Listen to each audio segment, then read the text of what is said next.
Selamat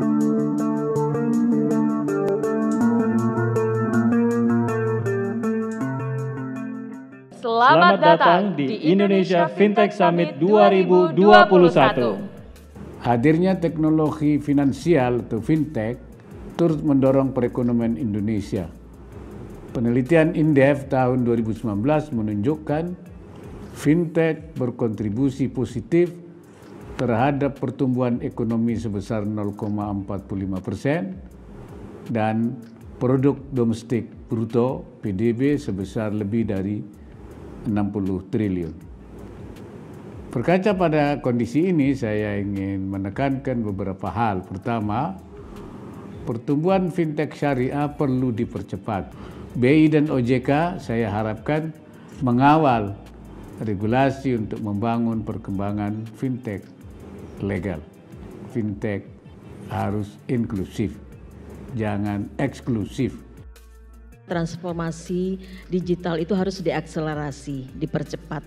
Karena kalau kita melihat kondisi sekarang bahwa kemajuan teknologi itu sudah mempengaruhi seluruh sektor kehidupan kita. OJK juga mempunyai strategi ini untuk 2022 sampai 2024 untuk melakukan transformasi atau mengakselerasi transformasi digital.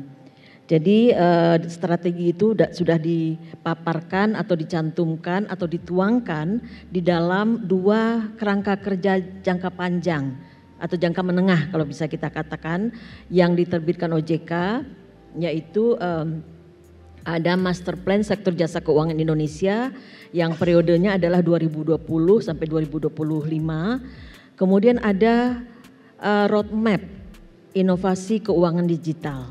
OJK mulai dari beberapa waktu yang lalu, terutama sejak setahun yang lalu, kita sudah mulai melakukan pengawasan berdasarkan teknologi yang kita sebut dengan SupTech atau Supervisory Technology.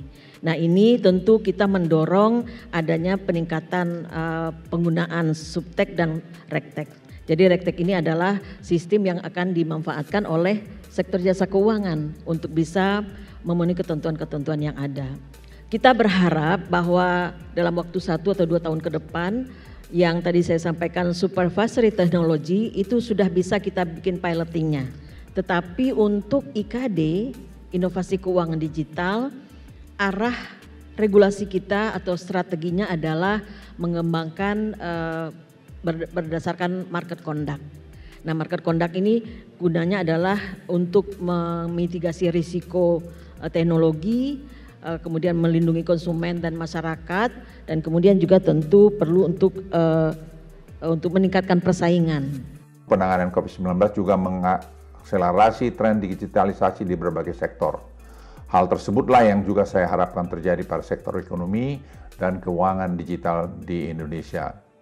Memasuki tahun 2020 ini, ekonomi digital diharapkan dapat menjadi lokomotif utama dalam pemulihan ekonomi nasional. Isu besar perekonomian dalam masa pandemi adalah sulitnya melakukan transaksi karena minimnya mobilitas.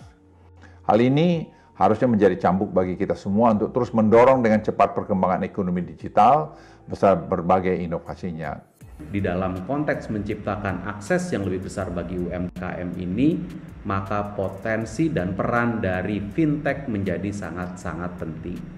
Saya ingin mendorong supaya fintech bisa betul-betul bekerja dengan lebih keras dan bisa menjangkau, memberi, tetapi juga memiliki sisi-sisi di mana harus diperkuat literasi dari masyarakat, pemahaman dari masyarakat. Saya ingin menghimbau asosiasi Fintech Indonesia, Asosiasi Fintech Syariah Indonesia untuk terus melakukan sosialisasi, outreach, dan peningkatan pemahaman kepada masyarakat. 2021 target lagi 12 juta gitu. Dan sekarang alhamdulillah belum habis Desember kita sudah 13,3 juta merchant. Nah, caranya bagaimana? Kita bekerja sama, kita sinergi dengan Kementerian Koperasi dan UMKM, kemudian bersama-sama dengan OJK kita saling juga mensosialisasikan. Dan yang terakhir ini kami intensif dengan Kementerian Perdagangan. Fitur kris ini kita kembangkan.